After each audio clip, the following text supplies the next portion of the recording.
Welcome back to Feena study room. അപ്പോൾ നമ്മൾ കഴിഞ്ഞ ക്ലാസ്സിൽ മലബാർ കലാപമാണ് ബാക്കിയാണ് നമ്മൾ ഇന്ന് നോക്കുന്നത്. അപ്പോൾ മലബാർ കലാപം ആണ് നമ്മൾ തുടങ്ങുന്നത് കേട്ടോ. നോക്കാം. തുടർച്ചയായ ഈ കലാപങ്ങളെക്കുറിച്ച് അന്വേഷിക്കാൻ ബ്രിട്ടീഷ് ഗവൺമെൻറ് നിയോഗിച്ച കമ്മീഷനാണ് വില്യം ലോഗൻ കമ്മീഷൻ. 1881 തുടർച്ചയായിട്ടുള്ള ഈ മലബാർ കലാപങ്ങളെക്കുറിച്ചിട്ട് അന്വേഷിക്കാൻ വേണ്ടിയിട്ട് നിയോഗിച്ച കമ്മീഷനാണ് വില്യം ലോഗൻ കമ്മീഷൻ. ബ്രിട്ടീഷുകാരുടെ തെറ്റായ നികുതി നയത്തിൻ്റെ ഫലമായി ഉണ്ടായിരുന്ന ദാരിദ്ര്യവും കാർഷിക അസംതൃപ്തിയുമാണ് കലാപം പൊട്ടിപ്പുറപ്പെടാൻ കാരണമെന്ന് ഈ കമ്മീഷൻ ചൂണ്ടിക്കാട്ടി. അപ്പോൾ ബ്രിട്ടീഷുകാരുടെ തെറ്റായ നികുതി നയത്തിൻ്റെ ഫലമായി ഉണ്ടായിരുന്ന ദാരിദ്ര്യവും കാർഷിക അസംതൃപ്തിയുമാണ് കലാപം പൊട്ടിപ്പുറപ്പെടാൻ കാരണമെന്ന് ഈ കമ്മീഷൻ ചൂണ്ടിക്കാട്ടി. മലബാറിലെ മാപ്പിള ലഹളകളുടെ അടിസ്ഥാന കാരണം ജന്മിത്വവുമായി ബന്ധപ്പെട്ട കാർഷിക പ്രശ്നങ്ങളാണെന്ന് ചൂണ്ടിക്കാട്ടിയ മലബാർ കളക്ടർ വില്യം ലോഗനാണ്. മാപ്പിള കലാപവുമായി ബന്ധപ്പെട്ട് വധിക്കപ്പെട്ട മലബാർ സബ് കളക്ടറാണ് HB കൊനോലി. കൊനോലി എന്ന് പറയുന്നത് 1855 കൊല്ലപ്പെട്ടിട്ടുണ്ടായത്. അപ്പം അദ്ദേഹം കളക്ടറായിരുന്നു കേട്ടോ, മലബാർ കളക്ടറായിരുന്നു. 1921 മലബാർ കലാപത്തെ മലബാർ കളക്ടർ EF തോമസ് ആണ്. 1921 മലബാർ കലാപകാലത്തെ മലബാർ കളക്ടറായിരുന്നു EF തോമസ്. മാപ്പിള ലഹളയെക്കുറിച്ച് സുപ്രധാനമായ മണ്ണാർക്കാട് ഏറ്റുമുട്ടൽ നടന്നത് 1921. മാപ്പിള ലഹളയുടെ തുടർച്ചയായി 1921 നടന്ന മലബാർ കലാപം ഖിലാഫത്ത് പ്രസ്ഥാനം മലബാറിൽ ശക്തിപ്പെട്ടതോടെ മലബാറിൽ ബ്രിട്ടീഷുകാർക്കെതിരെ നേരിട്ടുള്ള ഏറ്റുമുട്ടൽ ഉണ്ടായി. മലബാറിലെ പോരാട്ടങ്ങൾക്ക് നേതൃത്വം നൽകിയത് മലബാറിലെ കർഷകരായ മാപ്പിളമാർ. മലബാർ ലഹളയുടെ കേന്ദ്രം തിരൂരങ്ങാടി. മലബാർ കലാപത്തിന്റെ പ്രധാന നേതാക്കൾ വാര്യംകുന്നത്ത് കുഞ്ഞഹമ്മദ് ഹാജി, കുമാരൻ പുത്തൂർ സീതിക്കോയ തങ്ങൾ, ആലി മുസ്ലിയാർ. 1921 മലബാർ കലാപത്തിൽ ഹിന്ദുക്കളുടെ രാജാവ്, മുസ്ലിങ്ങളുടെ അമീർ, ഖിലാഫത്ത് ആർമിയുടെ കേണൽ എന്നിങ്ങനെ സ്വയം വിശേഷിപ്പിച്ചത് വാര്യൻകുന്നത്ത് കുഞ്ഞഹമ്മദ് ഹാജി. മലബാർ ലഹളയെ തുടർന്ന് അധികാരത്തിൽ വന്ന താൽക്കാലിക ഗവൺമെന്റിന് നേതൃത്വം നൽകിയത് അലി മുസ്ലിയാർ. മലബാറിലെ പോരാട്ടങ്ങൾ നടന്നത് ഏറനാട്, വള്ളുവനാട്, പൊന്നാനി, കോഴിക്കോട് താലൂക്കുകളിൽ. മലബാർ കലാപത്തിന്റെ നേതാവ് വാര്യംകുന്നത്ത് കുഞ്ഞഹമ്മദ് ഹാജി ബ്രിട്ടീഷുകാർക്ക് കീഴടക്കിയ വർഷം 1922. മലബാർ കലാപത്തിൽ കൊല്ലപ്പെട്ട പോലീസ് മേധാവിയാണ് ഹിച്ച്കോക്ക്. ഹിച്ച്കോക്കിന്റെ സ്മരണക്കായി ബ്രിട്ടീഷ് ഗവൺമെന്റ് നിർമ്മിച്ച സ്മാരകം പൊളിച്ചുമാറ്റണമെന്നാവശ്യപ്പെട്ട് കവിത എഴുതിയത് കമ്പളത്ത് ഗോവിന്ദൻ നായർ. മലബാർ കലാപം എന്ന കൃതി രചിച്ചത് K. മാധവൻ നായർ. മലബാർ കലാപം പശ്ചാത്തലമാക്കി കുമാരനാശാൻ എഴുതിയ കവിത ദുരവസ്ഥ. ഖിലാഫത്ത് സ്മരണകൾ എന്ന പുസ്തകത്തിന്റെ രചയിതാവ് M. ബ്രഹ്മദത്തൻ നമ്പൂതിരിപ്പാട്. മലബാർ കലാപം പശ്ചാത്തലമാക്കി ഉറൂബ എഴുതിയ കൃതിയാണ് സുന്ദരികളും സുന്ദരന്മാരും. 1921 മലബാർ കലാപത്തിൽ ബ്രിട്ടീഷ് പോലീസിനെതിരെ ശക്തമായി പോരാടിയ വനിതയാണ് കമ്മത്ത് ചെന്നമ്മ. മലബാർ കൂടിയായ്മ നിയമം 1929, കൊച്ചി കൂടിയായ്മ നിയമം 1914. മലബാർ കലാപത്തിൽ പങ്കെടുത്തവരെ നാടുകടത്തിയ സ്ഥലങ്ങളാണ് ആൻഡമാൻ നിക്കോബാർ, കോട്ടണി ബേ, ഓസ്ട്രേലിയ. കലാപത്തിന് നേതൃത്വം നൽകി എന്ന കാരണത്താൽ ബ്രിട്ടീഷുകാർക്ക് വധശിക്ഷ വിധിച്ച നേതാക്കളാണ് ആലി മുസ്ലിയാരും വാര്യംകുന്നത്ത് കുഞ്ഞഹമ്മദ് ഹാജിയും. മലബാർ കലാപത്തെക്കുറിച്ച് അന്വേഷണം നടത്തിയത് TL സ്ട്രേഞ്ച് ആണ്. മലബാർ കലാപത്തെ ആസ്പദമാക്കി IV ശശി സംവിധാനം ചെയ്ത സിനിമ 1921. പൂക്കോട്ടൂർ യുദ്ധം 1921 മലബാർ കലാപത്തിന് ഭാഗമായി നടന്ന പ്രധാന സംഭവമാണ് പൂക്കോട്ടൂർ യുദ്ധം.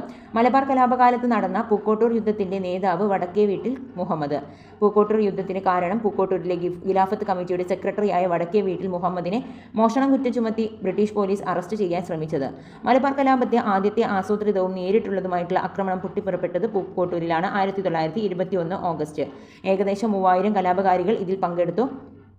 ഖിലാഫത്ത് നേതാവായിരുന്ന ആലി മുസ്ലിയാരെ അറസ്റ്റ് ചെയ്തു എന്നുള്ള തെറ്റായ വാർത്തയും പരന്നു. കലാപം വളരെ ശക്തമായതിനാൽ കലാപം അടിച്ചമർത്താൻ ആവശ്യമായ സൈനിക സഹായം മദ്രാസ് സർക്കാരിനോട് ആവശ്യപ്പെട്ട ജില്ലാ മജിസ്ട്രേറ്റ് തോമസ് ആണ്. യുദ്ധക്കപ്പൽ സാന്നിധ്യം കലാപകാരികളെ ഭയപ്പെടുത്തും എന്ന ഉദ്ദേശത്തോടെ കോഴിക്കോട് തുറമുഖത്തെ എത്തിക്കാൻ വേണ്ട സജ്ജീകരണം ചെയ്ത യുദ്ധക്കപ്പലാണ് കോമസ്. Wagon tragedy. മലബാർ കലാപവുമായി ബന്ധപ്പെട്ടുണ്ടായ തീവണ്ടി ദുരന്തമാണ് വാഗൺ ട്രാജഡി. 1921 നവംബർ 10. മലബാർ കലാപകാരികളെ ഗുഡ്സ് വാഗണിൽ നിറച്ച് തിരൂരിൽ നിന്നും കോയമ്പത്തൂരിലേക്ക് കൊണ്ടുപോകുന്ന വഴി 72 പേർ ശ്വാസം മുട്ടി മരിച്ച സംഭവമാണ് wagon tragedy. Wagon tragedy report ചെയ്ത സ്റ്റേഷൻ പോത്തന്നൂരാണ്. വാഗൺ ട്രാജഡിയെ the black hole of Podanur എന്ന് വിശേഷിപ്പിച്ച ചരിത്രകാരൻ സുമിത് സർക്കാരാണ്. MSMLV 1711 എന്ന നമ്പറിന് കേരള സ്വാതന്ത്ര്യ സമര ചരിത്രത്തിലെ പ്രാധാന്യം വാഗൺ ട്രാജഡി നടന്ന ഗുഡ്സ് വാഗണിൻ്റെ പേരാണ്. വാഗൺ ട്രാജഡി അന്വേഷിക്കാൻ നിയമിച്ച കമ്മീഷൻ നേപ്പ് കമ്മീഷൻ.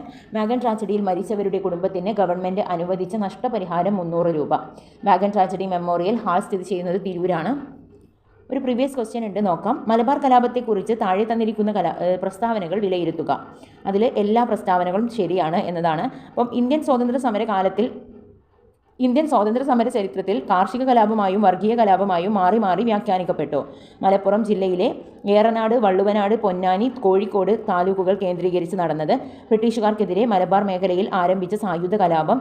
ഈ ലഹളയുടെ ഭാഗമായി നിരവധി ഹൈന്ദവർ നിർബന്ധിത മതപരിവർത്തനത്തിന് വിധേയമാക്കപ്പെട്ടു. ഉപ്പു സത്യാഗ്രഹം. കേരളത്തിലെ നിയമലംഘന പ്രസ്ഥാനം ആരംഭിച്ച വർഷം 1930 ഏപ്രിൽ 13. കേരളത്തിലെ ഉപ്പു സത്യാഗ്രഹ കേന്ദ്രങ്ങൾ പയ്യന്നൂർ, കണ്ണൂരാണ്, ബേപ്പൂര്, കോഴിക്കോട്. ഇനി കേരളത്തിലെ ഉപ്പു സത്യാഗ്രഹത്തിന് നേതൃത്വം നൽകിയത് K Kelappan, K Madhavan Nair, E Moidu Maulavi. Kozhikode കടപ്പുറത്ത് ഉപ്പു സത്യാഗ്രഹത്തിന് നേതൃത്വം നൽകിയവർ മുഹമ്മദ് അബ്ദുറഹിമാൻ, പി കൃഷ്ണപിള്ള. കേരളത്തിന്റെ ഉപ്പു സത്യാഗ്രഹത്തിന്റെ പ്രധാന വേദിയായ സ്ഥലം പയ്യന്നൂരാണ്. രണ്ടാം ബർദോളി എന്നറിയപ്പെട്ടത് പയ്യന്നൂരാണ്. പയ്യന്നൂരിൽ ഉപ്പു സത്യാഗ്രഹത്തിന് നേതൃത്വം നൽകിയത് കെ കേളപ്പൻ. വ്യക്തി സത്യാഗ്രഹത്തിനായി ഗാന്ധിജി തെരഞ്ഞെടുത്ത ആദ്യ കേരളീയനാണ് കെ കേളപ്പൻ. പാലക്കാട് നിന്നുള്ള ഉപ്പു സത്യാഗ്രഹത്തിന് നേതൃത്വം നൽകിയത് TR കൃഷ്ണസ്വാമി അയ്യർ. ഉപ്പു സത്യാഗ്രഹത്തെ തുടർന്ന് നിരാഹാരം നടത്തി മരണപ്പെട്ട സത്യാഗ്രഹിയാണ് PC കുഞ്ഞിരാമൻ അടിയോടി. നിയമലംഘന പ്രസ്ഥാനത്തിന്റെ ഭാഗമായി നടന്ന പ്രവർത്തനങ്ങൾ വിദേശ വസ്തു ബഹിഷ്കരണം, മദ്യഷാപ്പ് പിക്കറ്റിങ്ങുകൾ, ഖാദി പ്രചരണം. വരിക വരിക സഹചരെ എന്ന് തുടങ്ങുന്ന ഗാനം ഏതു ഉപ്പു സത്യാഗ്രഹത്തിന്റെ മാർച്ചിംഗ് ഗാനമാണ്. ഉപ്പു സത്യാഗ്രഹം കേരളം. വരിക വരിക സഹചരെ എന്നത് ആരുടെ വരികളാണ്? അംഷി നാരായണപിള്ള. കേരളത്തിൽ ഉപ്പു സത്യാഗ്രഹത്തിന് കെ കേളപ്പനോടൊപ്പം പങ്കെടുത്തവർ 32 പേരായിരുന്നു. കെ കേളപ്പന്റെ നേതൃത്വത്തിൽ ഉപ്പു സത്യാഗ്രഹ ജാഥ ആരംഭിച്ചത് 1930 ഏപ്രിൽ 13. ഉപ്പു സത്യാഗ്രഹ ജാഥ പയ്യന്നൂരിലെത്തിയത് 1930 ഏപ്രിൽ 21. കെ കേളപ്പന്റെ നേതൃത്വത്തിൽ ഉപ്പു നിയമം ലംഘിച്ചത് 1930 ഏപ്രിൽ 23. കേരളത്തിൽ ഉപ്പു സത്യാഗ്രഹം പോലീസ് അടിച്ചമർത്തിയത് 1930 മെയ് 12. കെ കേളപ്പൻ അറസ്റ്റ് വരിച്ചതിന് ശേഷം ഉപ്പു സത്യാഗ്രഹത്തിന് നേതൃത്വം നൽകിയത് മുയ്യാരത്ത് ശങ്കരൻ. ഉപ്പു സത്യാഗ്രഹ സ്മാരകം സ്ഥിതി ചെയ്യുന്നത് ഉളിയത്ത് കടവ്, പയ്യന്നൂര്. ഉപ്പു സത്യാഗ്രഹത്തെക്കുറിച്ച് താഴെ തന്നിരിക്കുന്ന പ്രസ്താവനകൾ വിലയിരുത്തുക. കെ കേളപ്പൻ നയിച്ചു. കോഴിക്കോട് മുതൽ പയ്യന്നൂർ കടപ്പുറം വരെ നടന്നു. 1930 നടന്നു. ഈ 3 പ്രസ്താവനകളാണ് ശരിയായിട്ടുള്ളത്. ബാക്കി രണ്ടും തെറ്റാണ്. വൈക്കം സത്യാഗ്രഹത്തിന് തുടർച്ചയായാണ് പയ്യന്നൂരിൽ നടന്ന ഉപ്പു സത്യാഗ്രഹം. 100ഓളം സ്വതന്ത്ര സമര സേനാനികളാണ് പങ്കെടുത്തത്. 72 പേരാണ് പങ്കെടുത്തത് അല്ലേ. ഇനി വ്യക്തി സത്യാഗ്രഹത്തിനായി ഗാന്ധിജി തെരഞ്ഞെടുത്ത ആദ്യത്തെ കേരളീയൻ കെ കേളപ്പനായിരുന്നു. SCRT ക്വസ്റ്റ്യൻ ബോർഡ് നോക്കാം. വൈക്കം സത്യാഗ്രഹത്തിന് അനുഭാവം പ്രകടിപ്പിച്ച് എത്തിയ സവർണ ജാഥയ്ക്ക് നേതൃത്വം കൊടുത്തത് മന്നത്ത് പത്മനാഭൻ. 1946 നടന്ന പുന്നപ്ര വയലാർ സമരത്തിന്റെ പ്രധാന കാരണം എന്തായിരുന്നു? ദിവാൻ സർ CP രാമസ്വാമി അയ്യരുടെ ഭരണ നടപടികൾ. മാപ്പിള കലാപത്തെക്കുറിച്ച് അന്വേഷിക്കാൻ നിയമിച്ച കമ്മീഷന്റെ പേര് എഴുതുക. Logan commission. സഞ്ചാര സ്വാതന്ത്ര്യത്തിനായി തിരുവിതാംകൂറിൽ നടന്ന പ്രധാന പ്രക്ഷോഭം ഏത്? വൈക്കം സത്യാഗ്രഹം. കേരള ചരിത്രം വർഷങ്ങളിലൂടെ. ഉദയപേരൂർ സുനഹദോസ് 1599. ഉദയപേരൂർ സുനഹദോസ് 1599. കൂനൻ കുരിശു പ്രതിജ്ഞ 1653. കൂനൻ കുരിശു പ്രതിജ്ഞ 1653.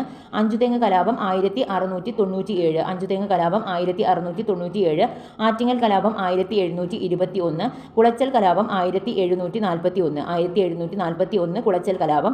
തൃപ്പടിദാനം 1750. 1750 തൃപ്പടിദാനം. ഒന്നാം പഴശ്ശി വിപ്ലവം 1793-97. രണ്ടാം പഴശ്ശി വിപ്ലവം 1800-1805. കുണ്ടറ വിളംബരം 1809. കുറിച്യാർ കലാപം 1812. ചാന്നാർ ലഹള 1859. പണ്ടാരപ്പാട്ട വിളംബരം 1865. 1865. Thiruvithamkoor legislative council 1888. Thiruvithamkoor legislative council 1888.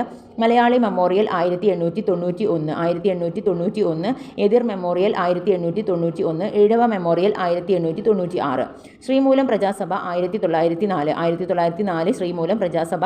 തളിക്ഷേത്ര പ്രക്ഷോഭം 1917. തളിക്ഷേത്ര പ്രക്ഷോഭം 1917. പൗരസമത്വവാദ പ്രക്ഷോഭം 1919. പൗരസമത്വവാദ പ്രക്ഷോഭം 1919. ഗാന്ധിജിയുടെ ആദ്യ കേരള സന്ദർശനം 1920. ഗാന്ധിജിയുടെ ആദ്യ കേരള സന്ദർശനം 1920. മലബാർ കലാപം, വാഗൺ ട്രാജഡി, ഒന്നാം കേരള സംസ്ഥാന രാഷ്ട്രീയ സമ്മേളനം 1921. മലബാർ കലാപം, വാഗൺ ട്രാജഡി, ഒന്നാം കേരള സംസ്ഥാന രാഷ്ട്രീയ സമ്മേളനം 1921. വൈക്കം സത്യാഗ്രഹം സവർണ ജാഥ 1924. വൈക്കം സത്യാഗ്രഹം സവർണ ജാഥ 1924. ഗാന്ധിജിയുടെ രണ്ടാം കേരള സന്ദർശനം 1925. ഗാന്ധിജിയുടെ രണ്ടാം കേരള സന്ദർശനം 1925. ശുചീന്ദ്രം സത്യാഗ്രഹം 1926. ഗാന്ധിജിയുടെ മൂന്നാം കേരള സന്ദർശനം 1927. പയ്യന്നൂർ കോൺഗ്രസ് സമ്മേളനം 1928. നിയമലംഘന പ്രസ്ഥാനം 1930. നിയമലംഘന പ്രസ്ഥാനം 1930. ഗുരുവായൂർ സത്യാഗ്രഹം 1931. നിവർത്തന പ്രക്ഷോഭം 1931. ഗാന്ധിജിയുടെ നാലാം കേരള സന്ദർശനം 1934. ക്ഷേത്രപ്രവേശന വിളംബരം, വൈദ്യുതി പ്രക്ഷോഭം 1936, ഗാന്ധിജിയുടെ ഒടുവിലത്തെ കേരള സന്ദർശനം 1937, തിരുവിതാംകൂർ സ്റ്റേറ്റ് കോൺഗ്രസ് കല്ലറ പാങ്ങോട് സമരം, കടക്കൽ സമരം 1938, തിരുവിതാംകൂർ സ്റ്റേറ്റ് കോൺഗ്രസ് കല്ലറ പാങ്ങോട് സമരം, കടക്കൽ സമരം 1938, മൊറായ സമരം 1940, മൊറായ സമരം 1940, കൂത്താളി സമരം 1940-50, കയ്യൂർ സമരം കൊച്ചി രാജ്യപ്രജാമണ്ഡലം 1941, ക്വിറ്റ് ഇന്ത്യ സമരം കീഴരിയൂർ ബോംബ് ആക്രമണം 1942, പുന്നപ്ര വയലാർ സമരം, കരിവള്ളൂർ സമരം, തോൽവിറക് സമരം, കുട്ടകുളം സമരം, MSP സമരം 1946, പുന്നപ്ര വയലാർ സമരം, കരിവള്ളൂർ സമരം, തോൽവിറക് സമരം, കുട്ടംകുളം സമരം, MSP സമരം 1946, ഐക്യ കേരള കൺവെൻഷൻ 1947, ഐക്യ കേരള കൺവെൻഷൻ 1947, പാലിയം സത്യാഗ്രഹം 1947-48, തിരുക്കൊച്ചി സംയോജനം 1949, കേരള സംസ്ഥാന രൂപീകരണം 1956, ആദ്യ നിയമസഭ ഒരണ സമരം 1957, വിമോചന സമരം 1959. ദേശീയ ബാലഭവൻ 5 മുതൽ സൈക്കോളജിയാണ് കേട്ടോ നോക്കുന്നത്. ദേശീയ ബാലഭവൻ 5 മുതൽ 16 വയസ്സ് വരെ പ്രായമുള്ള കുട്ടികൾക്ക് ഉന്നമന ലക്ഷ്യം വെച്ച് നിലവിൽ വന്ന സ്ഥാപനമാണ് ദേശീയ ബാലഭവൻ. ആസ്ഥാനം ന്യൂഡൽഹിയാണ്. 1956 ദേശീയ ബാലഭവൻ സ്ഥാപിച്ചത് ജവഹർലാൽ നെഹ്റു ആണ്. ആദ്യ ചെയർമാൻ ഇന്ദിരാഗാന്ധിയായിരുന്നു.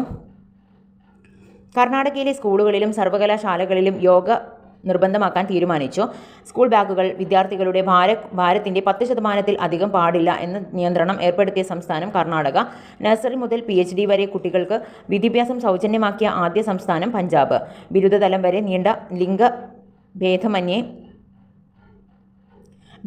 വരെ ലിംഗഭേദമന്യേ എല്ലാവർക്കും വിദ്യാഭ്യാസം നിർബന്ധമാക്കിയ ആദ്യ സംസ്ഥാനം തെലങ്കാന. വിദ്യാർത്ഥികളുടെ മികച്ച വിദ്യാഭ്യാസത്തിനും വൈദഗ്ധ്യ വികസനത്തിനും വേണ്ടി ഇന്ത്യയിൽ ആദ്യമായി TV ചാനൽ ആരംഭിച്ച നഗരം പൂനെ. വിദ്യാർത്ഥികൾക്കും എണ്ണത്തിൻ്റെ അടിസ്ഥാനത്തിൽ ലോകത്തിലെ ഏറ്റവും വലിയ സ്കൂൾ എന്ന ഗിന്നസ് റെക്കോർഡ് നേടിയത് സിറ്റി മോണ്ടിസോറി സ്കൂളാണ്. 55,547 വിദ്യാർത്ഥികൾ ലക്നൗ. 2019 ആഖാ ഖാൻ ആർക്കിടെക്ചർ അവാർഡ് നേടിയ ബംഗ്ലാദേശിലെ വിദ്യാഭ്യാസ പ്രൊജക്ടറാണ് ആർക്കാഡിയ എഡ്യൂക്കേഷണൽ പ്രോജക്റ്റ്. സ്കൂളുകളിലും കോളേജുകളും വന്ദേമാതരം ആലപിക്കുന്നത് നിർബന്ധമാക്കിയ സംസ്ഥാനം തമിഴ്നാട്. സ്കൂളുകളിൽ ഹാജർ എടുക്കുമ്പോൾ yes sir, yes madam എന്നതിനു പകരം ജയ് ഹിന്ദ് എന്നാക്കാൻ തീരുമാനിച്ച സംസ്ഥാനം മധ്യപ്രദേശ്. പെൺകുട്ടികൾക്ക് ശാക്തീകരണം, വിദ്യാഭ്യാസം എന്നിവ ലക്ഷ്യമാക്കി രാജ്യത്ത് തിരഞ്ഞെടുക്കപ്പെട്ട 100 ജില്ലകളിൽ നടപ്പിലാക്കുന്ന കേന്ദ്രാവിഷ്കരണ പദ്ധതി ബേട്ടി ബച്ചാവോ ബേട്ടി പഠാവോ. ഉച്ചഭക്ഷണ പദ്ധതി സ്കൂൾ വിദ്യാർത്ഥികൾക്ക് പോഷകസമൃദ്ധമായ ഭക്ഷണം നൽകുന്നതിനായി നടപ്പിലാക്കി വരുന്ന പദ്ധതിയാണ് ഉച്ചഭക്ഷണ പദ്ധതി. 1995 ഓഗസ്റ്റ് 15. ലോകത്തിലെ ഏറ്റവും ബൃഹത്തായ സ്കൂൾ ഭക്ഷണ പരിപാടിയാണ് ഇന്ത്യയിലെ ഉച്ചഭക്ഷണ പദ്ധതി. ഉച്ചഭക്ഷണ പദ്ധതിയിലെ ഗുണഭോക്താക്കൾ സർക്കാർ എയ്ഡഡ് വിദ്യാലയങ്ങളിലെ 1 മുതൽ 8 വരെ ക്ലാസുകളിലുള്ള വിദ്യാർത്ഥികളും അംഗീകൃത പ്രീ പ്രൈമറിയിലുള്ള വിദ്യാർത്ഥികൾ, MGLC ബദൽ സ്കൂളിലെ കുട്ടികൾ, സർക്കാർ അംഗീകൃത സ്പെഷ്യൽ സ്കൂളുകളിലെ കുട്ടികൾ, ടെക്നിക്കൽ ഹൈസ്കൂളിലെ 8ാം ക്ലാസ് വിദ്യാർത്ഥികൾ. ഗവൺമെൻറ് സ്കൂൾ വിദ്യാർത്ഥികൾക്ക് വേണ്ടി I am not afraid of English എന്ന പദ്ധതി ആരംഭിച്ച സംസ്ഥാനം ഹരിയാന. ഡൽഹിയിൽ നഴ്സറി മുതൽ 8ാം ക്ലാസ് വരെയുള്ള വിദ്യാർത്ഥികൾക്കായി ഹാപ്പിനെസ് കരിക്കുലം ആരംഭിച്ചു. 2019 നീതി ആയോഗ് പുറത്തുവിട്ട സ്കൂൾ എഡ്യൂക്കേഷൻ ക്വാളിറ്റി ഇൻഡെക്സിൽ ഒന്നാമതെത്തിയ സംസ്ഥാനം കേരളമാണ്. സുദർശൻ കേന്ദ്ര, ഇഗ്നോ എന്നിവിടങ്ങളിൽ നിന്നും സംപ്രേഷണം ചെയ്യുന്ന ഒരു സർക്കാർ ഉടമസ്ഥതയിലുള്ള ടെലിവിഷൻ ചാനലാണ് CD ഗ്യാൻ ദർശൻ 1. വിദ്യയുടെ ഉപഗ്രഹം. വിദ്യാഭ്യാസ ഉപഗ്രഹമായ എഡ്യൂസാറ്റ് വഴി 2004 ആരംഭിച്ച വിദ്യാഭ്യാസ പരിപാടിയാണ് വിക്ടേഴ്സ് പ്രോഗ്രാം. ഉദ്ഘാടനം ചെയ്തത് APJ അബ്ദുൽ കലാമാണ്. വിക്ടേഴ്സ് പ്രോഗ്രാം ഉദ്ഘാടനം ചെയ്ത വർഷം 2005 ജൂലൈ 28.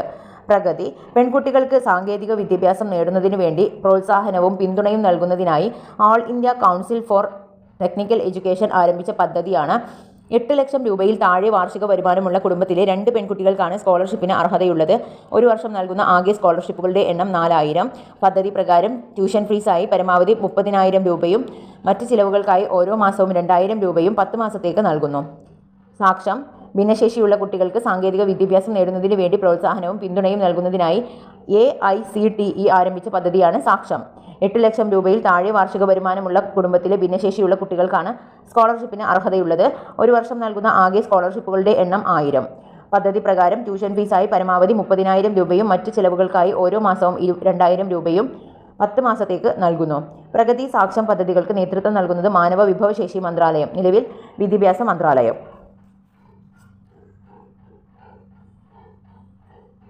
ഇന്ത്യയിലെ ആദ്യത്തെ കായിക വിദ്യാഭ്യാസ സ്ഥാപനം YMCA മദ്രാസ്.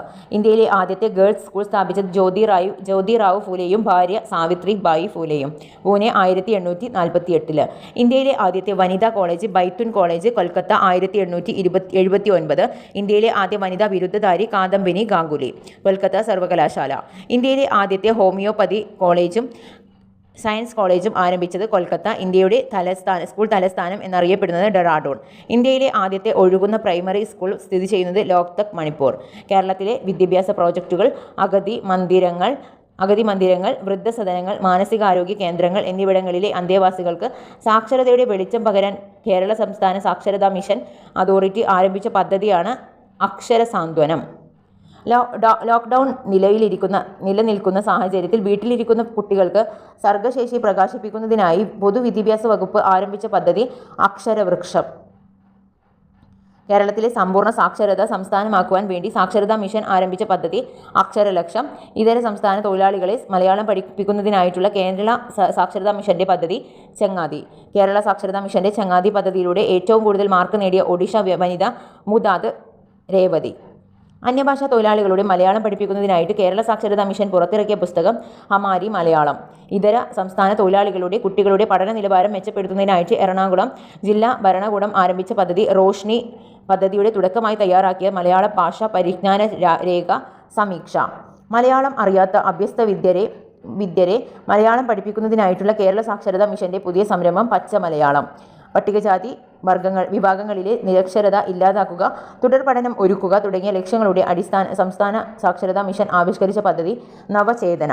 സ്കൂളിൽ പോകാതെ വീട്ടിലിരിക്കേണ്ടി വരുന്ന കുട്ടികളുടെ മാനസിക പ്രശ്നങ്ങൾ പരിഹരിക്കാൻ പോലീസ് വകുപ്പ് ഏർപ്പെടുത്തിയ ഹെൽപ്പ് ലൈൻ ചിരിയാണ്. കുട്ടികളിൽ ശാസ്ത്രബോധവും യുക്തിബോധവും വളർത്തുന്നതിനായി 2021 ഡിസംബറിൽ സംസ്ഥാന സാംസ്കാരിക വകുപ്പ് ആരംഭിച്ച പദ്ധതിയാണ് ബാലകേരളം. എല്ലാ വിദ്യാർത്ഥികൾക്കും ഡിജിറ്റൽ പഠന സൗകര്യങ്ങൾ ഉറപ്പുവരുത്തുന്നതിനായി കേരള സർക്കാർ ആരംഭിച്ച പദ്ധതി വിദ്യാകിരണം.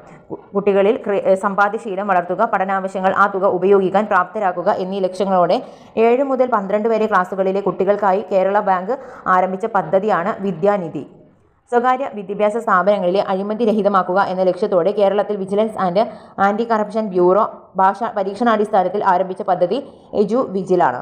സ്കൂൾ വിദ്യാർത്ഥികൾക്ക് കാർഷിക അറിവുകൾ പകരുവാനും കൃഷി പാഠ്യ വിഷയത്തിന്റെ ഭാഗമാക്കുവാനും വേണ്ടി പൊതുവിദ്യാഭ്യാസ വകുപ്പും കൃഷി വകുപ്പും ചേർന്ന് ആരംഭിച്ച പദ്ധതിയാണ് പാഠം 1 പാഠത്തേക്ക്. പൊതുവിദ്യാഭ്യാസ ഗുണനിലവാരം മെച്ചപ്പെടുത്തുന്നതിനായി ലോകബാങ്കും സർവശിക്ഷാ അഭിയാനും ചേർന്ന് നടപ്പിലാക്കുന്ന ഏതു തരം പദ്ധതിയാണ് കേരളത്തിന് പങ്കാളിത്തം ലഭിച്ചത്? സ്റ്റാർസ്. പൊതുവിദ്യാഭ്യാസ സ്ഥാപനങ്ങളെ ശക്തിപ്പെടുത്തുക, സ്കൂളിന്റെ അന്താരാഷ്ട്ര നിലവാരത്തിലേക്ക് ഉയർത്തുക എന്നീ ലക്ഷ്യങ്ങളോടെ കേരള സർക്കാർ നടപ്പിലാക്കിയ പദ്ധതിയാണ് പൊതുവിദ്യാഭ്യാസ സംരക്ഷണ യജ്ഞം. ഈ പദ്ധതി ആരംഭിച്ചത് 2017 ജനുവരി 27. പൊതുവിദ്യാഭ്യാസ സംരക്ഷണ യജ്ഞത്തിന്റെ പ്രധാന ലക്ഷ്യം 1 മുതൽ 12 വയസ്സ് വരെയുള്ള ക്ലാസുകളിലെ എല്ലാ കുട്ടികൾക്കും ഓരോ ക്ലാസ്സിലും കൈവരിക്കേണ്ട ശേഷികളും ധാരണകളും നേടി അന്തർദേശീയ നിലവാരത്തിൽ സ്കൂൾ പഠനം പൂർത്തിയാക്കുന്നതിനുള്ള സംവിധാനം 5 വർഷത്തിലകം പൊതുവിദ്യാലയങ്ങളിൽ ഉറപ്പുവരുത്തുക. പൊതുവിദ്യാഭ്യാസ സംരക്ഷണ യജ്ഞത്തിന്റെ സ്റ്റേറ്റ്മെന്റ് പൊതുവിദ്യാലയങ്ങൾ മികവിന്റെ കേന്ദ്രങ്ങളാക്കുക. പൊതുവിദ്യാഭ്യാസ സംരക്ഷണ യജ്ഞത്തിന്റെ ഭാഗമായി പരിസ്ഥിതി സംരക്ഷണ പ്രവർത്തനങ്ങളുമായി ബന്ധപ്പെട്ട് കേരളത്തിൽ പൊതുവിദ്യാഭ്യാസ വകുപ്പ് നടപ്പിലാക്കിയ പരിപാടി ജൈവ വൈവിധ്യ ഉദ്യാനം. വിദ്യാർത്ഥികളുടെ അക്കാദമിക് മികവിനോടൊപ്പം സാമൂഹിക ബോധം വളർത്തുന്നതിനായി കേരള സംസ്ഥാന വിദ്യാഭ്യാസ വകുപ്പ് ആരംഭിച്ച പദ്ധതി സഹിതം. കേരളത്തിലെ ബിരുദ വിദ്യാർത്ഥികൾക്ക് ഇന്ത്യയിലെ മികച്ച വിദ്യാഭ്യാസ സ്ഥാപനങ്ങളിലെ ഉന്നത പഠനങ്ങൾക്ക് അവസരം ലഭ്യമാക്കുന്ന കേരള സർക്കാർ പദ്ധതിയാണ് ധനുസ്. പൊതുവിദ്യാഭ്യാസ സംരക്ഷണ യജ്ഞത്തിന്റെ ഭാഗമായി പരിസ്ഥിതി സംരക്ഷണ പ്രവർത്തനങ്ങളുമായി ബന്ധപ്പെട്ട് കേരളത്തിൽ പൊതുവിദ്യാഭ്യാസ വകുപ്പ് നടപ്പിലാക്കിയ പരിപാടിയാണ് ജൈവ വൈവിധ്യ ഉദ്യാനം. പഞ്ചായത്തിലെ പരിധിയിൽ ഉൾപ്പെടുന്ന മുഴുവൻ വിദ്യാർത്ഥികൾക്കും ഓൺലൈൻ പഠന സൗകര്യം ഉറപ്പുവരുത്തുന്ന പൊതു വൈഫൈ കേന്ദ്രങ്ങൾ ഉൾപ്പെടുന്ന പദ്ധതിയാണ് സജ്ജം. വിദ്യാർത്ഥികൾ സൗജന്യമായി വൈഫൈ ലഭ്യമാക്കുന്നതിന് വേണ്ടി കോഴിക്കോട്ടെ മേപ്പയൂർ ഗ്രാമപഞ്ചായത്തിൽ ആരംഭിച്ച പദ്ധതിയാണ് സജ്ജം. കുട്ടികളുടെ വിദ്യാഭ്യാസത്തിന് പിന്തുണ നൽകുന്നതിന്റെ ഭാഗമായി മാസം തോറും 2000 രൂപ നൽകുന്ന പദ്ധതിയാണ് വിജ്ഞാന ദീപ്തി. കുട്ടികളുടെ വിദ്യാഭ്യാസത്തിന് പിന്തുണ നൽകുന്നതിന്റെ ഭാഗമായി മാസം തോറും 2000 രൂപ നൽകുന്ന പദ്ധതി വിജ്ഞാന ദീപ്തി. കേരളത്തിലെ വിദ്യാലയങ്ങൾ IT അധിഷ്ഠിത വിദ്യാഭ്യാസം പ്രാവർത്തികമാകുന്നതിനായി പൊതുവിദ്യാഭ്യാസ വകുപ്പിന് കീഴിൽ ആരംഭിച്ച സംരംഭം IT at സ്കൂൾ പദ്ധതി കേരളത്തിൽ ആരംഭിച്ച വർഷം 2001. 2017 IT at സ്കൂൾ പദ്ധതിയെ ഒരു ഗവൺമെൻറ് കമ്പനിയാക്കി.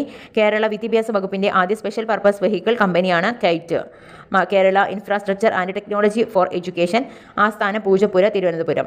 പൊതുവിദ്യാഭ്യാസ വകുപ്പിന് കീഴിലെ ആദ്യത്തെ സർക്കാർ കമ്പനിയാണ് കൈറ്റ്. കേരളത്തിലെ വിദ്യാലയങ്ങളിലെ ഓൺലൈൻ സ്കൂൾ മാനേജ്മെൻറ്റ് സംവിധാനം സമ്പൂർണ്ണ 2010. സംസ്ഥാനത്തെ 1 മുതൽ 12ാം ക്ലാസ് വരെയുള്ള വിദ്യാർത്ഥികളുടെ അധ്യാപകരുടെയും വിവരങ്ങൾ ഉൾപ്പെടുത്തിയ ഓൺലൈൻ സംവിധാനം സമ്പൂർണ്ണ. പൊതുവിദ്യാലയങ്ങളിലെ അന്തർദേശീയ നിലവാരത്തിലേക്ക് ഉയർത്തുന്ന ഭാഗമായി 8 മുതൽ 12 വരെയുള്ള സർക്കാർ എയ്ഡഡ് സ്കൂളിലെ ഏകദേശം 45,000 ക്ലാസ് മുറികൾ ഹൈടെക് ആക്കുന്ന പദ്ധതിയാണ് ഹൈടെക് സ്കൂൾ. ഹൈടെക് ക്ലാസ് മുറി അനുവദിച്ച ITC ഉപകരണങ്ങൾ, laptop, multimedia projector, white board, ശബ്ദ സംവിധാനം. ഹൈടെക് പദ്ധതിയുടെ ആദ്യഘട്ടം പൈലറ്റ് പദ്ധതിയുമായി 2016 സെപ്റ്റംബർ മുതൽ ആലപ്പുഴ, പുതുക്കാട്, കോഴിക്കോട് നോർത്ത്, തളിപ്പറമ്പ് നിയോജക മണ്ഡലങ്ങൾ ആരംഭിക്കുന്നു. ഹൈടെക് സ്കൂൾ പദ്ധതി നടപ്പിലാക്കുന്നത് IT at സ്കൂളാണ്.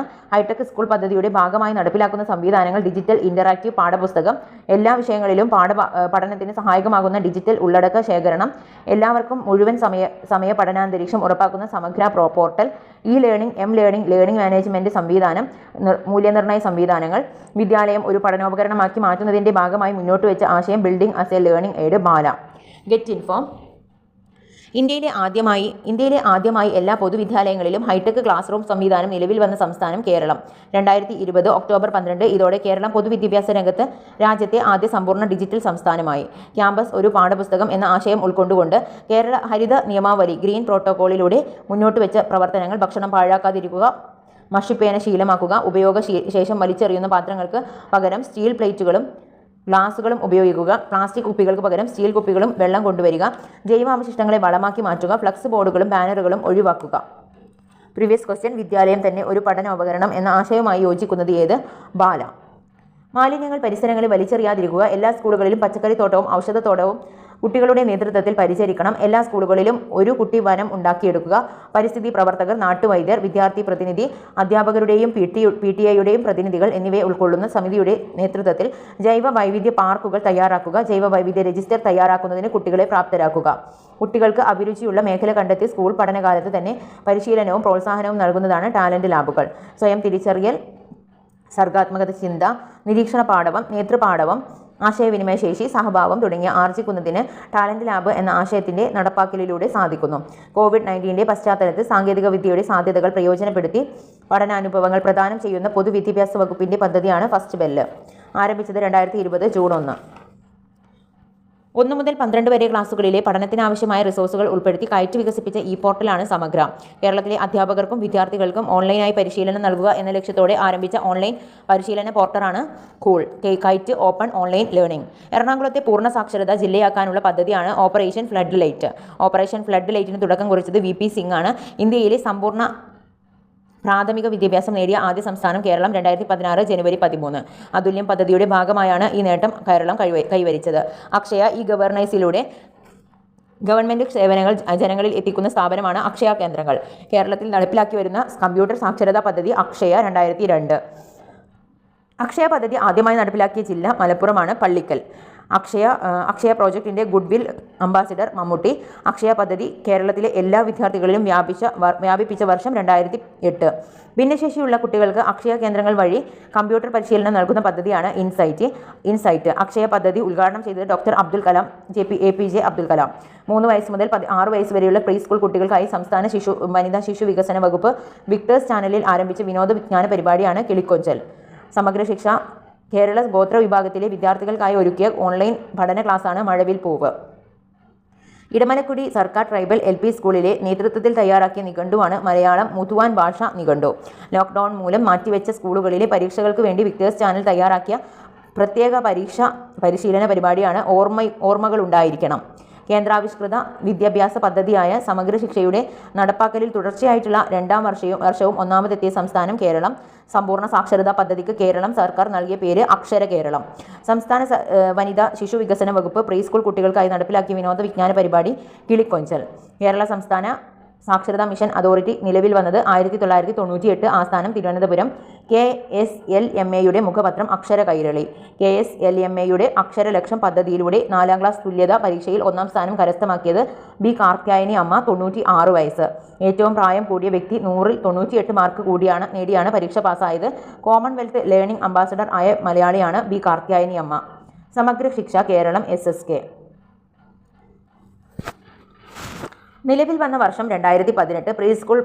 പ്രീ സ്കൂൾ മുതൽ സീനിയർ സെക്കൻഡറി തലം വരെ ഒരു കുടക്കീഴിൽ കൊണ്ടുവരുന്നതിനായി സ്കൂളിനെ വിഭാവനം ചെയ്യത്തക്ക വിധത്തിൽ സ്കൂൾ വിദ്യാഭ്യാസത്തെക്കുറിച്ചുള്ള ഒരു സംയോജിത പദ്ധതിയാണ് സമഗ്ര ശിക്ഷ. നിലവിലുള്ള സ്കൂൾ വിദ്യാഭ്യാസം വിപുലീകരിക്കുന്നതിലൂടെ പ്രവേശനം വർദ്ധിപ്പിക്കുക, പിന്നോക്കം നിൽക്കുന്ന ഗ്രൂപ്പുകളെയും ദുർബല വിഭാഗങ്ങളെയും ഉൾപ്പെടുത്തുന്നതിലൂടെ തുല്യത പ്രോത്സാഹിപ്പിക്കുക, വിദ്യാഭ്യാസത്തിന്റെ സാമൂഹികവും ലിംഗപരവുമായ വിടവുകൾ നികത്തുക, സ്കൂൾ വിദ്യാഭ്യാസത്തിന്റെ എല്ലാ തലങ്ങളിലും തുല്യത ഉറപ്പാക്കുക, തൊഴിലധിഷ്ഠിത വിദ്യാഭ്യാസം ഉറപ്പാക്കുക എന്നിവയാണ് പദ്ധതിയുടെ ലക്ഷ്യങ്ങൾ.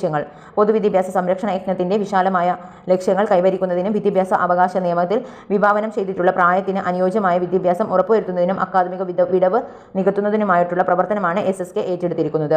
സമഗ്ര ശിക്ഷ കേരളയുടെ സംരംഭങ്ങൾ വിദ്യാർത്ഥികൾക്ക് പഠനത്തോടുള്ള താൽപ്പര്യവും അന്വേഷണാത്മകതയും ജ്വലിപ്പിക്കത്തക്ക വിധത്തിലുള്ള സമഗ്ര ശിക്ഷ കേരളയുടെ ഒരു പുതുമയുള്ള സംരംഭമാണ് ശാസ്ത്രപദം. സംസ്ഥാനത്തെ ഹയർ സെക്കൻഡറി വിദ്യാർത്ഥികൾക്ക് അവരുടെ തനത് വിഷയങ്ങളിലെ ആധുനികതയെ പരിചയപ്പെടുത്താൻ സഹായിക്കുക എന്നതാണ് ഈ പദ്ധതിയുടെ ലക്ഷ്യം. ഗണിതോത്സവം. ഗണിതശാസ്ത്രം ജീവിതത്തെ അടിസ്ഥാനമാക്കിയുള്ളതും അർത്ഥവത്തായുള്ള പഠനം സാക്ഷാത്കരിക്കുവാനുള്ള നൂതന പരിപാടിയാണിത്. ഗണിതശാസ്ത്രം എന്ന വിഷയം മനുഷ്യ ജീവിതത്തിലെ എങ്ങനെ പ്രതിഫലിക്കുന്നു എന്നതിനെക്കുറിച്ചുള്ള അന്വേഷണ ഗണിതോത്സവം എന്ന പരിപാടി. കേരള പാഠ്യപദ്ധതി സമീപന രേഖ. പാഠ്യപദ്ധതി വിദ്യാലയത്തിന് അകത്തും പുറത്തുമായി പഠിതാവ് നേടിയിരിക്കേണ്ട വിദ്യാഭ്യാസ ലക്ഷ്യങ്ങളുടെ അനുഭവങ്ങളുടെയും ആകെ തുകയാണ് പാഠ്യപദ്ധതി. അധ്യാപകന്റെ മേൽനോട്ടത്തിന് വിധേയമായി കുട്ടികൾക്കുണ്ടാകുന്ന സമസ്ത അനുഭവങ്ങളുടെ ഒരു സഞ്ചയമാണ് പാഠ്യപദ്ധതി. കേവലം അക്കാദമികമായ വിഷയങ്ങളെ കൂടാതെ വിദ്യാർത്ഥികൾക്ക് ക്ലാസ് മുറിയിൽ നിന്നും ലഭിക്കേണ്ട പഠനാനുഭവങ്ങളുടെ ആകെ തുകയാണ് പാഠ്യപദ്ധതി എന്ന് അഭിപ്രായപ്പെട്ടത് മുത്തലിയാർ കമ്മീഷനാണ്. കേവലം അക്കാദമികമായ വിഷയങ്ങളെ കൂടാതെ വിദ്യാർത്ഥികൾക്ക് ക്ലാസ് മുറിയിൽ നിന്നും ലഭിക്കേണ്ട പഠനാനുഭവങ്ങളുടെ ആകെ തുകയാണ് പാഠ്യപദ്ധതി എന്ന് അഭിപ്രായപ്പെട്ടത്. നിർവചനങ്ങൾ. സ്കൂളിൽ നിന്നും പഠിതാവിന് ലഭിക്കുന്ന അനുഭവങ്ങളുടെ ആകെ തുകയാണ് കരിക്കുലം. വില്യം ഡോള് പറഞ്ഞിട്ടുള്ളതാണ്. നിർദ്ദിഷ്ട ലക്ഷ്യങ്ങൾ നേടുന്നതിന് വേണ്ടി സ്കൂളിൽ ആസൂത്രണം ചെയ്ത് നടപ്പിലാക്കുന്ന ഒരു വിദ്യാഭ്യാസ ഉപകരണമാണ് ഈ കരിക്കുലം. EB Wesley. പാഠ്യപദ്ധതി എന്നത് സ്കൂളിൽ നടക്കുന്ന എല്ലാ പ്രവർത്തനങ്ങളെയും പ്രതിനിധാനം ചെയ്യുന്ന പദമാണ്. W Kenneth Richmond. Curriculum is a description of what, why and how well students should learn in a systematic and intentional way. UNESCO പറഞ്ഞിട്ടുള്ളതാണ്. ഇനി പാഠ്യപദ്ധതിയിലെ സ്വാധീനിക്കുന്ന ഘടകങ്ങൾ. ശാസ്ത്രീയമായ അറിവിൻ്റെ സ്ഥാനം, കുട്ടികളുടെ വളർച്ച, സമൂഹത്തിൻ്റെ ആവശ്യം, അധ്യാപകരുടെ കഴിവ്, പാഠപുസ്തകങ്ങളിലെ ബോധനോപകരണങ്ങൾ, ഉപബോധനവും നിർദ്ദേശനവും, പരീക്ഷയും മൂല്യനിർണ്ണയവും മേൽനോട്ടവും നടത്തിപ്പും. പുരോഗമനപരവും ജനാധിപത്യപരവുമായ പാഠ്യപദ്ധതിയുടെ സവിശേഷതകളിൽ പറയുന്നത് ഏതാണ്? ആൺകുട്ടികൾക്കും പെൺകുട്ടികൾക്കും വെവ്വേറെ പാഠ്യപദ്ധതികൾ ഉണ്ടാകും. ബുദ്ധിപരമായ പഠന ഉയർന്ന നിലവാരത്തിലുള്ള കുട്ടികളെ സാധാരണ കുട്ടികളോടൊപ്പം ഇടകലരാൻ അനുവദിക്കുകയില്ല. വളരെ സമ്പുഷ്ടമായതും അഴവുള്ളതുമായിരിക്കും. പരീക്ഷകൾ വളരെ പ്രാധാന്യം നൽകുന്നതായിരിക്കും. അപ്പോൾ വളരെ സമ്പുഷ്ടമായതും അഴവുള്ളതുമായിരിക്കും എന്നതാണ് ഇതിൽ കറക്റ്റ് ആൻസർ ആയിട്ട് ഉള്ളത്. ഇനി പാഠ്യപദ്ധതി സമീപനങ്ങൾ. ഉദ്ഗ്രഥിതം, വിഷയബന്ധിതം, രേഖികം, ചാക്രികം, ശിശു കേന്ദ്രീകൃതം, അധ്യാപക കേന്ദ്രീകൃതം, ഉൽപ്പന്ന അധിഷ്ഠിതം, പ്രക്രിയാധിഷ്ഠിതം. പാഠ്യപദ്ധതിയിലെ ഉള്ളടക്കത്തെ വിവിധ വിഷയങ്ങളായി തിരിക്കാതെ സമഗ്രമായ അനുഭവങ്ങളായി അവതരിപ്പിക്കുന്ന രീതിയാണ് ഉദ്ഗ്രഥിത രീതി. 1-2 ക്ലാസുകളിൽ ഈ രീതി അവലംബിക്കുന്നു. ജീവിതാനുഭവങ്ങൾ സമഗ്രമായതാണെന്നും വിഷയം തിരിച്ചറിവില്ലെന്നും അതുകൊണ്ട് കുട്ടികൾ ഏറ്റവും സ്വാഭാവികമായി അനുഭവപ്പെടുന്നത് ഈ രീതിയിലാണെന്നും ആധുനിക മനഃശാസ്ത്രവും ദർശനവും അഭിപ്രായപ്പെടുന്നു. മഴ, ഉത്സവം, യാത്ര തുടങ്ങി കുട്ടികളുടെ ജീവിത പരിസര അനുഭവങ്ങളെ സമഗ്രമായി അവതരിപ്പിക്കുകയും അതിൽ നിന്നും ഗണിതം, ഭാഷ, പഠനം എന്നിവയുമായി ബന്ധപ്പെട്ട ധാരണകളും ശേഷികളും നൈപുണ്യങ്ങളും സ്വാംശീകരിക്കുവാൻ അവസരമൊരുക്കുന്ന പാഠ്യപദ്ധതിയാണ് ഉദ്ഗ്രഥിത പാഠ്യപദ്ധതി. ഉദ്ഗ്രഥിത പഠനത്തിലൂടെ ജീവിതാനുഭവങ്ങൾക്ക് സമാനമായ രീതിയിലുള്ള സമഗ്രമായ പഠനാനുഭവങ്ങൾ കുട്ടിയിൽ സ്വാഭാവിക പഠനത്തിനുള്ള സാഹചര്യം ഒരുക്കുന്നു. പാഠ്യപദ്ധതിയിലെ ഉള്ളടക്കത്തെ വിവിധ വിഷയങ്ങളായി വെവ്വേറെ അവതരിപ്പിക്കുന്നതാണ് വിഷയബന്ധിത രീതി. 3ാം ക്ലാസ് മുതൽ ഈ രീതി സ്വീകരിക്കുന്നു. 3ാം ക്ലാസ്സിലും 4ാം ക്ലാസ്സിലും ഗണിതം, ഭാഷ, പരിസര പഠനം എന്നിങ്ങനെ വിഷയം തിരിച്ച് പഠനാനുഭവങ്ങൾ നൽകുന്നു. 5ാം ക്ലാസ്സിൽ പരിസര പഠനത്തിന്റെ ഉദ്ഗ്രഥിത സ്വഭാവം മാറ്റി സാമൂഹ്യശാസ്ത്രം, അടിസ്ഥാന ശാസ്ത്രം എന്നിങ്ങനെ അവതരിപ്പിക്കുന്നു. ഉയർന്ന ക്ലാസുകളിൽ ഈ വിഷയങ്ങൾ വിഭജിച്ചാണ് അവതരിപ്പിക്കുന്നത്. ഓരോ വിഷയത്തെയും സൂക്ഷ്മമായി പഠിക്കാൻ അതിനെ വിഘടിപ്പിക്കേണ്ടതുണ്ട് എന്നതുകൊണ്ടാണ് ഉയർന്ന ക്ലാസുകളിൽ ഈ രീതി സ്വീകരിച്ചിരിക്കുന്നത്. ഒരാശയം പൂർണ്ണമായി പഠിച്ച ശേഷം വേറൊന്ന് അവതരിപ്പിക്കുന്ന രീതിയാണ് രേഖീയ രീതി. ഉദാഹരണം, പ്രൈമറി ക്ലാസുകളിലെ ഗണിത പുസ്തകങ്ങളിൽ സംഖ്യാബോധം പൂർണ്ണമായും പഠിച്ച ശേഷം സങ്കലനം, പിന്നീട് വ്യവകലനം പഠിച്ച ശേഷം തുടർന്ന് ഭിന്നസംഖ്യകൾ എന്ന രീതിയിലാണ് പാഠഭാഗങ്ങൾ ക്രമീകരിച്ചിരിക്കുന്നത്. ചാക്രിക അനുഭവങ്ങൾ ആശയ രൂപീകരണത്തിന് ആവശ്യമാണെന്ന് വാദിച്ചത് ജെറോം എസ് ബ്രൂണർ ആണ്. സംഖ്യാബോധവും സങ്കലനവും വ്യവകലനവും ഒക്കെയായി ബന്ധപ്പെട്ട അനുഭവങ്ങൾ സ്വാഭാവികമായ സന്ദർഭങ്ങളിൽ വീണ്ടും വീണ്ടും അവതരിപ്പിക്കുന്നതാണ് ചാക്രിക പാഠ്യപദ്ധതി. പാഠ്യപദ്ധതി ചാക്രികാരോഹണ രീതിയിലാവണം എന്ന് നിർദ്ദേശിച്ച വിദ്യാഭ്യാസ മനഃശാസ്ത്രജ്ഞനാണ് ജെറോം എസ് ബ്രൂണർ. സ്വാഭാവികമായ സന്ദർഭങ്ങളിൽ വീണ്ടും വീണ്ടും ഒരാശയവുമായി ബന്ധപ്പെടുമ്പോഴാണ് ആശയ രൂപീകരണം ദൃഢമാകുന്നത് എന്ന് അഭിപ്രായപ്പെട്ടത് ബ്രൂണറാണ്. അധ്യാപകന് കൂടുതൽ പ്രാധാന്യം നൽകുന്നതാണ് അധ്യാപക കേന്ദ്രീകൃത പാഠ്യപദ്ധതി. പഠിപ്പിക്കുക എന്ന പ്രക്രിയക്കാണ് ഇതിൽ പഠന പ്രക്രിയയേക്കാൾ പ്രാധാന്യം. ശിശു കേന്ദ്രീകൃതം പാഠ്യപദ്ധതിയും പൂർണ്ണമായും കുട്ടിയുടെ പക്ഷത്തു നിന്നുള്ള ബോധനശാസ്ത്ര ചിന്തകളാണ്. ശിശു കേന്ദ്രീകൃത പാഠ്യപദ്ധതിയിൽ കുട്ടി സ്വാഭാവികമായി പഠിക്കുന്നത് എങ്ങനെയാണോ അത്തരം പഠന സാഹചര്യങ്ങൾ ഒരുക്കിയെടുക്കുന്ന ഒരു ഫെസിലിറ്റേറ്ററുടെ റോളാണ് അധ്യാപകനുള്ളത്. ഒരു പ്രശ്നം എങ്ങനെ പരിഹരിച്ചു എന്ന് അന്വേഷിക്കാതെ പരിഹരിച്ചോ എന്ന് മാത്രം അന്വേഷിക്കുന്നതാണ് ഉൽപ്പന്നാധിഷ്ഠിത പഠന രീതി. പ്രശ്നപരിഹരണത്തിന് അവലംബിക്കുന്ന രീതി അവിടെ ഒരു പരിഗണനാ വിഷയമല്ല. കുട്ടി ശരിയുത്തരം പറയാനായി പഠനത്തിൻ്റെ ഫലപ്രദമായി എന്ന നിഗമനത്തിലെത്തുന്നു. പ്രക്രിയാധിഷ്ഠിത പഠന രീതിയിൽ പ്രാധാന്യം പ്രശ്നപരിഹരണത്തിനുള്ള പ്രക്രിയകൾ കുട്ടികൾ സ്വായത്തമാക്കിയോ എന്നതാണ്. പ്രക്രിയ ശരിയായാൽ ഉൽപ്പന്നം സ്വാഭാവികമായും ശരിയായിക്കൊള്ളും. കേരള സ്കൂൾ പാഠ്യപദ്ധതി സമീപനം പ്രക്രിയാധിഷ്ഠിത സമീപനമാണ്. പ്രക്രിയാ പഠനത്തിന് ക്ലാസ്സിൽ നടക്കേണ്ടത് ഒരു ഭൂപടത്തിൽ ഒരു പ്രത്യേക പ്രദേശത്തിൻ്റെ സ്ഥാനം കൃത്യമായി ഒരു പഠിതാവ് പറയുന്നുവെങ്കിൽ ഉൽപ്പന്നാധിഷ്ഠിത രീതിയിൽ ആ പഠനോദ്ദേശത്തിൻ്റെ സാക്ഷാത്കാരമാണ്. എന്നാൽ അക്ഷാംശ രേഖകളുടെയും വിന്യാസം പരിശോധിച്ച് സ്ഥാനനിർണ്ണയം നടത്താനുള്ള പ്രക്രിയാശേഷി കുട്ടി നേടിയെങ്കിൽ മാത്രമേ പ്രക്രിയാധിഷ്ഠിത രീതിയിൽ ഉദ്ദേശ സാക്ഷാത്കാരം ആവുകയുള്ളൂ.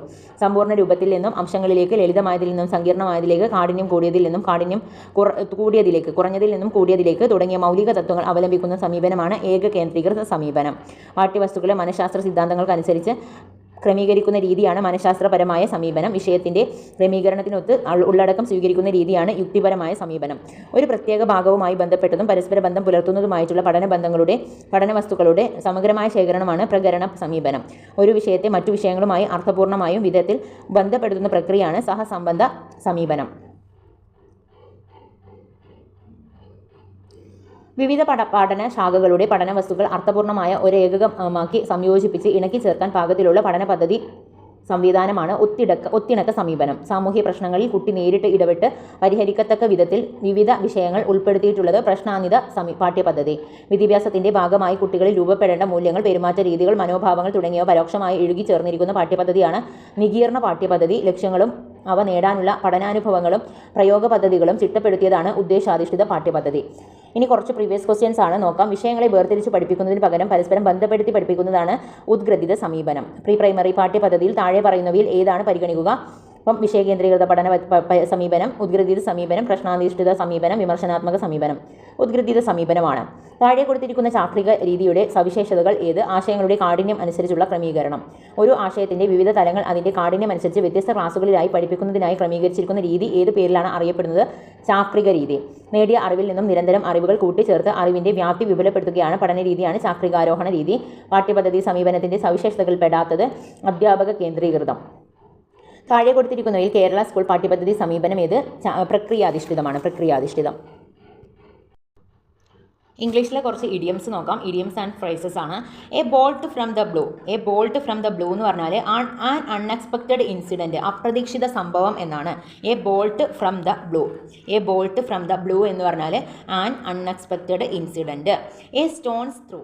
എ സ്റ്റോൺസ് ത്രൂ എന്ന് പറഞ്ഞാൽ അറ്റ് എ ഷോർട്ട് ഡിസ്റ്റൻസ്, ഒരു വിളിപ്പാടകലെ എന്നാണ് എ സ്റ്റോൺസ് ത്രൂ എന്നതിൻ്റെ അർത്ഥം. അപ്പം അറ്റ് എ ഷോർട്ട് ഡിസ്റ്റൻസ് എന്നാണ്.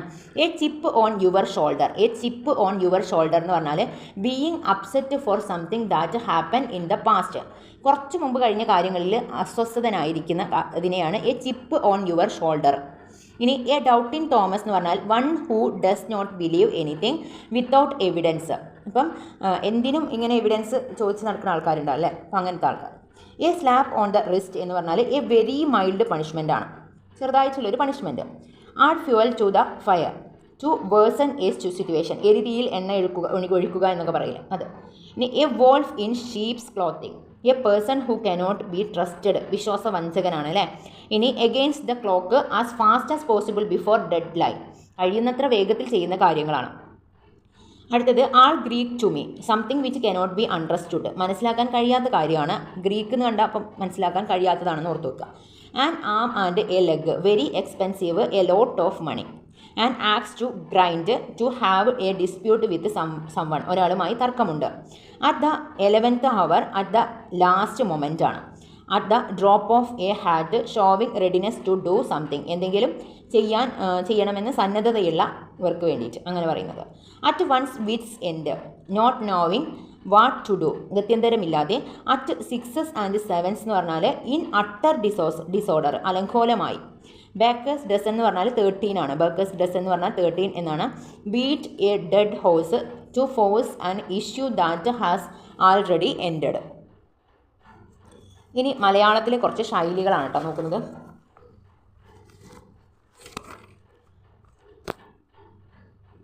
ശൈലികൾ.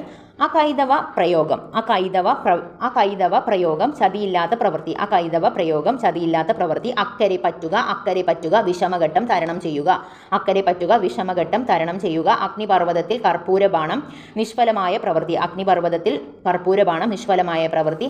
അങ്കുലികം, തീരെ ചെറിയ വസ്തു, അങ്കുലികം, തീരെ ചെറിയ വസ്തു, അങ്കുലികം, തീരെ ചെറിയ വസ്തു. അങ്ങാടി നമ്പൂരി, അലഞ്ഞു തിരിയുന്ന ആൾ. അടിവയറ്റിലെ തീ, വലിയ ഭയം. അടുക്കള കാണുക, ഉള്ളുകള്ളി അറിയുക, അടുപ്പിലെറിയുക, കൈവടിയുക. അടുപ്പിൽ ചുറ്റിയ കോഴി, വെളിയിലെങ്ങും പോകാതെ വീട്ടിൽ തന്നെ ഇരിക്കുന്നവൻ. അട്ടയ്ക്കു പൊട്ടക്കുളം, താണവന് താണ സ്ഥലമേ യോജിക്കൂ. അട്ടക്കാലു പിടിക്കുക, ചതിക്കുക. അണ കടന്ന വെള്ളം, കൈവിട്ടു പോയത്. അച്ചാരം കൊടുക്കുക, കരാർ ചെയ്യുക. അത്താണി കാണുക, ആശ്വാസം ലഭിക്കുക. അത്തും പുത്തും പറയുക, പരസ്പര ബന്ധം വിട്ട് പറയുക. അന്നമിട്ട് വീട്ടിൽ കന്നമിടുക, നന്ദികേട് കാണിക്കുക. അമരം പിടിക്കുക, ചുക്കാൻ പിടിക്കുക. അമരം തെറ്റുക, അപകടത്തിലാകുക. അമ്പയിടുക, നിലവിളിക്കുക. അമ്പു വിഴുങ്ങുക, വളരെ കുഴപ്പത്തിലാവുക. അമ്മയെ തല്ലിയാലും രണ്ടു പക്ഷം, ഏതു കാര്യത്തിനും രണ്ട് അഭിപ്രായം. അഴഞ്ഞ കമ്പിളി, അഭിപ്രായ സ്ഥിരതയില്ലാത്തവൻ. അയ്യരുകളി, നേരം പോക്ക്. അരങ്ങുതളികൾ, രംഗസൂചന. അറം വരുത്തുക, അന്തം വരുത്തുക. അരിയറ്റു പോവുക, മരിക്കുക. അഷ്ടബന്ധം ഉറപ്പിക്കുക, ദൃഢനിശ്ചയം ചെയ്യുക. തറയിലോട്ട് അരങ്ങത്താടുക, അറയിലാടിയിട്ട് അരങ്ങത്താടുക. പഠിച്ചതിന് ശേഷം പ്രദർശിപ്പിക്കുക. അറുത്ത കൈക്ക് ഉപ്പു ചേക്കാത്തവൻ ലുബ്ധൻ. ആകാശകോടാലി, വിചാരിക്കാത്ത ആപത്ത്. ആകാശം ഇടിയുക, വലിയ ആപത്ത് നേരിടുക. ആചാരം തീർക്കുക, ബന്ധം അവസാനിപ്പിക്കുക.